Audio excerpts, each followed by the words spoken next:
अस्सलामुअलैकुम friends, welcome to another video. तो नई वीडियो में खुशामदीद। तो आज की वीडियो में आपको बताया जाएगा, अगर आप यूएई में आना चाहते हैं या यूएई में आ चुके हैं तो कौन कौन सी स्किल आपके अंदर होनी चाहिए या अपने अंदर स्किल वो बिल्ड करनी चाहिए जो आपको जॉब सर्चिंग के हवाले से बेनिफिट दे सकती है। तो इसी हवाले से हमारे साथ नासिर गोंदल साहब हैं जो कि आपको बताएंगे कि किस तरह आप अपनी स्किल्स इंप्रूव कर सकते हैं और कौन सी स्किल आपके पास होनी चाहिए अगर आप यहाँ पे यूएई में कोई जॉब सर्च कर रहे हैं। तो जी अस्सलाम वालेकुम।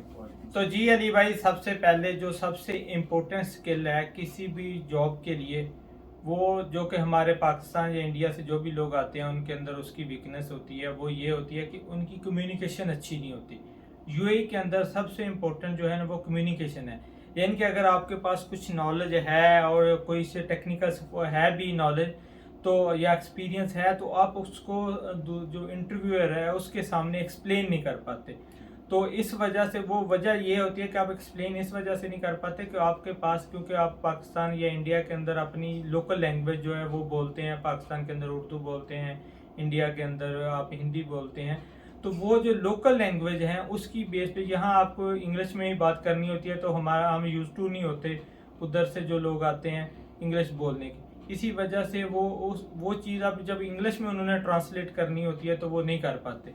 तो इसलिए सबसे इम्पोर्टेंट चीज़, अगर जब आप प्लान कर रहे हों या आप यूएई में आ चुके हों, तो आपको जो पहली चीज़ आपके अंदर डेवलप करनी है वो आपकी कम्युनिकेशन करनी है। ठीक है। इसलिए बेहतर है कि जब आप यूएई का प्लान कर रहे हैं तो उस वक्त आप ये स्किल पे भी फोकस करें ताकि ये आपके अंदर डेवलप हो जाए जब आप यूएई के अंदर आएँ। और आपको ये फिर यहाँ पे जॉब सर्चिंग में बहुत ही फिजिबल यानी कि सपोर्ट करेगी कि आप इजीली अपनी जो आइडियाज़ हैं, जो आपका एक्सपीरियंस है, जो वो आपकी टेक्निकल स्किल है, उनको ट्रांसलेट कर सकें या कि नेक्स्ट बंदे को आप एक्सप्लेन कर सकें कि मैंने क्या किया है, कैसे किया है। और ये सारी चीज़ें आपकी डिपेंड है कम्युनिकेशन पे। अगर आपकी कम्युनिकेशन अच्छी है, देन आप कम्युनिकेट जो इफेक्टिवली कर सकते हैं, तो फिर आप इजीली ये चीज़ें आप दूसरे बंदे को बता सकते हैं, उसके सामने एक्सप्लेन कर सकते हैं। और ये फिर आपकी जो पहला स्टेज, इंटरव्यू का स्टेज होता है, उसमें आपको काफ़ी इफेक्टिव जो है ना रिस्पॉन्स आता है।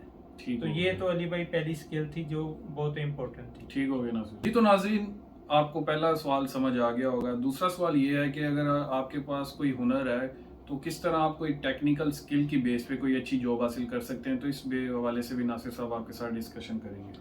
तो जी नाज़रीन, एक्चुअली प्रॉब्लम ये है कि जो पाकिस्तान से या इंडिया से ये लोग आते हैं यहाँ पे जॉब सर्चिंग के लिए, वो फोकस नहीं करते जब प्लान कर रहे होते हैं आने का। पाकिस्तान यूएई के अंदर एक्चुअली इनको रेडीमेड बंदा चाहिए होता है, वो टेक्निकल स्ट्रॉन्ग होना चाहिए। अगर फॉर एग्जांपल यहाँ एक ड्राइवर के पास ड्राइविंग लाइसेंस है, तो वो उस बंदे से बेहतर है जो वहाँ से ग्रेजुएट होकर या मास्टर करके आया और उसको कोई टेक्निकल नॉलेज नहीं है, कोई टेक्निकल एक्सपर्टीज नहीं है। तो वो उससे कहीं बेहतर है, क्योंकि इसके पास एक टेक्निकली जो है ना वो समझ लें कि सर्टिफिकेशन है या कि उसको ड्राइविंग आती है। इसी तरह जब भी आप यूएई के अंदर जॉब सर्चिंग या गल्फ के किसी भी कंट्री में, वो सऊदी अरेबिया हो गया, यूएई हो गया, कतर हो गया, ओमान हो गया, तो आप कुवैत हो गया, तो अगर किसी की मुल्क के अंदर भी आप जाना चाहते हैं तो आपको चाहिए कि कोई ना कोई टेक्निकली आप कोई सर्टिफिकेशन लें, कोई यानी कि कोई डिप्लोमा कर लें किसी के, जैसे इलेक्ट्रिशियन, मैकेनिकल, इस तरह की।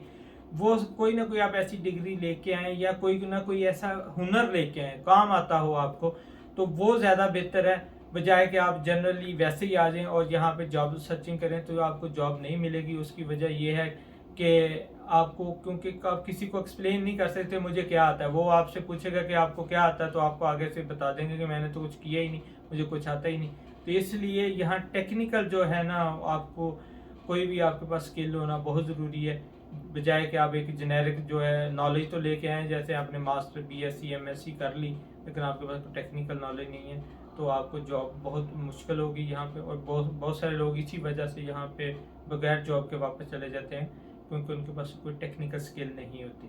तो ये तो अली भाई दूसरी टेक्निकल स्किल थी कि किस पे, और ये डिपेंड कर रहा होता है जॉब नेचर पे कि आप किस किस्म की जॉब सर्च करें। जैसे एक अकाउंटेंट है तो उसको अकाउंट्स के रेलेवेंट आना चाहिए, जैसे कोई एचआर का आदमी है तो उसको एचआर के सारे चीज़ें आनी चाहिए। इसी तरह सारे जितने ऑपरेशन में हैं, ऑपरेशन के क्वालिटी, ये सारी चीज़ें मैटर करती हैं कि उस रेलेवेंट फील्ड के उसको जो टेक्निकल स्ट्रॉन्ग जो नॉलेज है और टेक्निकल उसका एक्सपीरियंस वो होना ज़रूरी है। और वो फिर इजीली वो बंदा जो है ना वो जॉब हासिल कर लेता है। ठीक हो गया नासिर साहब। तो नाज़रीन, अगला सवाल ये है कि जॉब सर्चिंग पे आने से पहले आपके जहन में क्या क्या सवालात होने चाहिए और जिनके जवाबात आपने तैयार करके आना है, मेंटली प्रिपेयर होके आना है कि वहाँ पे जाके मैंने इन इन सवालों के जवाब देने हैं और अच्छी एक्सप्लेनेशन के साथ देने हैं। तो इसी वाले से नासिर साहब मज़ीद इस पर डिस्कशन करेंगे। जी नासिर साहब। एक्चुअली जब भी आप जॉब के लिए आना चाहें तो आपकी कुछ प्री प्लान जो स्ट्रेटजी होनी चाहिए, वो प्री प्लान स्ट्रेटजी के अंदर सारी चीज़ें ये इंक्लूड हैं। जैसे आपकी अच्छी सीवी होनी चाहिए, आप जो इंटरव्यू के लिए प्रॉपर प्रिपरेशन होनी चाहिए, आपकी कम्युनिकेशन बेहतर होनी चाहिए, और आपको पता होना चाहिए कि मैंने अगर यूएई के अंदर जाना है तो मुझे कौन सी वेबसाइट पे अपनी सीवी अपलोड करनी है, कौन सी वेबसाइट पे जॉब सर्चिंग करनी है जिसके ऊपर आपने सीवी जो है वो उस कंपनी को या जॉब्स के लिए अप्लाई करने। तो ये सारी प्री प्लानिंग स्ट्रेटजी आपकी जो है ना ये रेडी होनी चाहिए यहाँ आने से पहले। अगर आप इधर आ भी चुके हैं तो आपको प्रॉपर एक जो है ना वो रिटर्न में आप सारी एक लिस्ट बनाएं, अपनी जितनी भी जॉब सर्चिंग वेबसाइट हैं उनके ऊपर अपने अकाउंट्स बनाएं, उन पे अपनी सीवी अपलोड करें, सीवी को अच्छा करें और एक बेहतरीन सीवी बनाएं। और सीवी जो है ना वो मार्केट की नीड के मुताबिक उसको मॉडिफाई भी करें। अगर आपको कोई जॉब जैसे जो जो रिक्वायरमेंट है जो आपको समझते हैं कि 80-90% आप उसकी नहीं है ना, तो आप वो चीज़ को चेंज कर लें और जैसे उसने जो रिक्वायरमेंट मांगी है उसके मुताबिक नोट लो, अपनी सीवी को अपडेट करें और फिर सीवी सेंड करें। ये नहीं कि एक सीवी बनाई और सबके लिए आप वही सीवी भेजते जा रहे हैं, तो ये भी एक अच्छी स्ट्रेटजी नहीं है, फिर आपको रिस्पॉन्स नहीं आता। तो आपकी सीवी जो है वो अकॉर्डिंग टू जॉब होनी चाहिए, जो जो उनकी रिक्वायरमेंट है उनके मुताबिक होनी चाहिए, ताकि आपकी सीवी जो है ना वो सिलेक्शन में आ जाए। और दूसरा यह है कि कुछ कंपनी के अंदर सॉफ्टवेयर होते हैं, जब आपकी सीवी जाती है तो वो उन स्किल्स को पिक करता है। अगर आपकी वो स्किल मेंशन नहीं है तो वेदर आपको वो काम आता भी है तो वो सिस्टम उसको इग्नोर कर देता है और वो उसको पिक नहीं कर देती। इसलिए जो सीवी का बनाना है वो बहुत ज़रूरी है। बाकी चीज़ें हमने आपको पहले बता दी कि कम्युनिकेशन और ये चीज़ें भी आपकी बेहतर होनी चाहिए।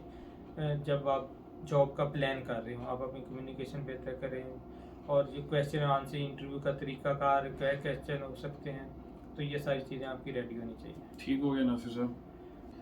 जी तो नाजरीन, अगला सवाल हम नासिर साहब से ये करेंगे कि यूएई में आना चाहते हैं या आ चुके हैं तो कौन सी स्टेट में आपको रहना चाहिए जॉब सर्चिंग के हवाले से, किस स्टेट में जॉब अपॉर्चुनिटी ज़्यादा है, किस स्टेट में जॉब सर्चिंग ज़्यादा है, बड़ी बड़ी कंपनियों के आउटलेट्स ज़्यादा हैं या इनके ऑफिस ज़्यादा हैं। तो जी नासिर साहब, ऑडियंस के साथ शेयर कीजिएगा कि कौन सी स्टेट ज़्यादा बेहतर है।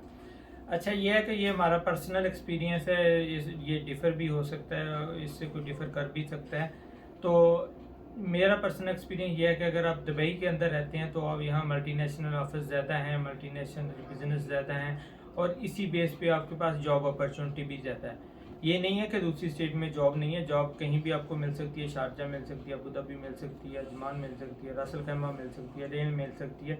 लेकिन बेहतर है कि अगर आप स्टे यूएई के अंदर करें। उसकी वजह यह है कि यूएई के अंदर नंबर 1 तो ट्रांसपोर्ट बहुत अच्छी है, कहीं भी आप जा सकते हैं, इजीली पब्लिक ट्रांसपोर्ट यूज़ करें और आप जा सकते हैं, एक्सपेंस आपका इतना ज़्यादा नहीं होता। और दूसरा, आपको बेड स्पेस ईजिली मिल जाती है और सिटी के अंदर ही मिल जाती है, और कहीं भी आपको दुबई के अंदर घूमना हो तो आपको मुश्किल नहीं है। तो इसलिए मेरी एक एडवाइस है कि आप जब भी आएँ तो आप दुबई को प्रेफर करें। लेकिन अगर आपको लगता है कि मेरी कुछ जॉब नेचर भी ऐसी हैं, जैसे अबू धाबी के अंदर ऑयल एंड गैस कंपनीज हैं तो उनकी ज़्यादातर जॉब्स आपको अबू धाबी में मिलती हैं। इस तरह भी हो सकता है स्पेसिफिक अगर जॉब हो तो फिर डेफिनेटली आपको उसी फील्ड में ज़्यादा मिलेगी और उसी स्टेट में ज़्यादा मिलेगी। लेकिन नॉर्मल जो जॉब है वो दुबई में अपॉर्चुनिटी ज़्यादा है as compare to other state. तो मेरी प्रेफरेंस है कि आप दुबई में स्टे करें और जॉब सर्चिंग करें। फ्रेंड्स, उम्मीद आपको ये वीडियो पसंद आई होगी, आपके जहन में जॉब सर्चिंग के हवाले से क्वेश्चंस क्लियर हुए होंगे। अगर फिर भी आपके जहन में कोई किसी किस्म का सवाल है आप नीचे कमेंट्स में पूछ सकते हैं। तो वीडियो पसंद आई है तो इसको कीजिएगा लाइक, शेयर एंड सब्सक्राइब। इंशाल्लाह मिलते हैं नेक्स्ट वीडियो में, तब तक अपना बहुत सारा ख्याल रखिएगा। इंशाल्लाह मिलते हैं, टेक केयर, अल्लाह हाफिज़।